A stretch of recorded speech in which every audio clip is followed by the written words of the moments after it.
នៅចុងខែកុម្ភៈឆ្នាំ2026ខាងមុខនេះរដ្ឋបាលខេត្តព្រះសីហនុនឹងត្រៀមរៀបចំព្រឹត្តិការណ៍ពិព័រណ៍ទេសចរណ៍វប្បធម៌និងពាណិជ្ជកម្មនៅទីលានដៃជោ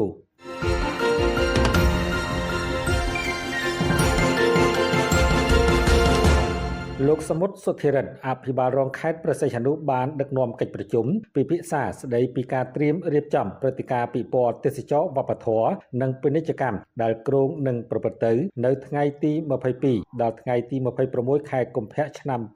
2026ខាងមុខនេះនៅទីលានដៃជោក្រុងព្រះសីហនុកាលពីរសៀលថ្ងៃទី16ខែមករាឆ្នាំ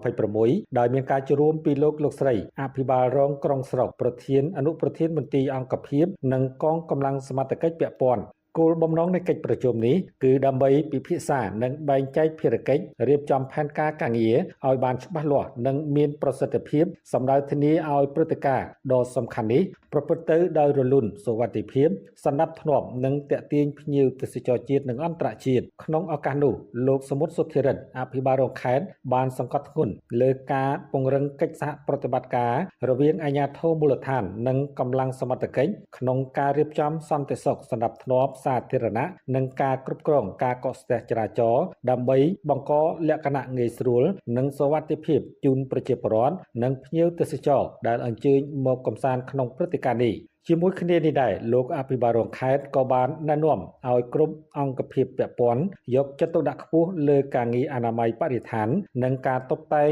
លម្អទីតាំងប្រារព្ធព្រឹត្តិការណ៍ឲ្យមានសោភ័ណភាពនិងមានភាពទាក់ទាញរបស់ក្រុងនៃខេត្តព្រះសីហនុយើងសូមបញ្ជាក់ផងដែរថាព្រឹត្តិការណ៍ពិព័រណ៍ទេសចរណ៍វប្បធម៌និងពាណិជ្ជកម្មនេះជាវេទិកាដ៏សំខាន់ក្នុងការបង្ហាញសក្តានុពលវប្បធម៌ទេសចរណ៍និងផលិតផលក្នុងស្រុកព្រមទាំងជំរុញសេដ្ឋកិច្ចនិងវិស័យទេសចរក្នុងខេត្តព្រះសីហនុឲ្យកាន់តែមានភាពរស់រវើកនិងចីរភាពផងដែរ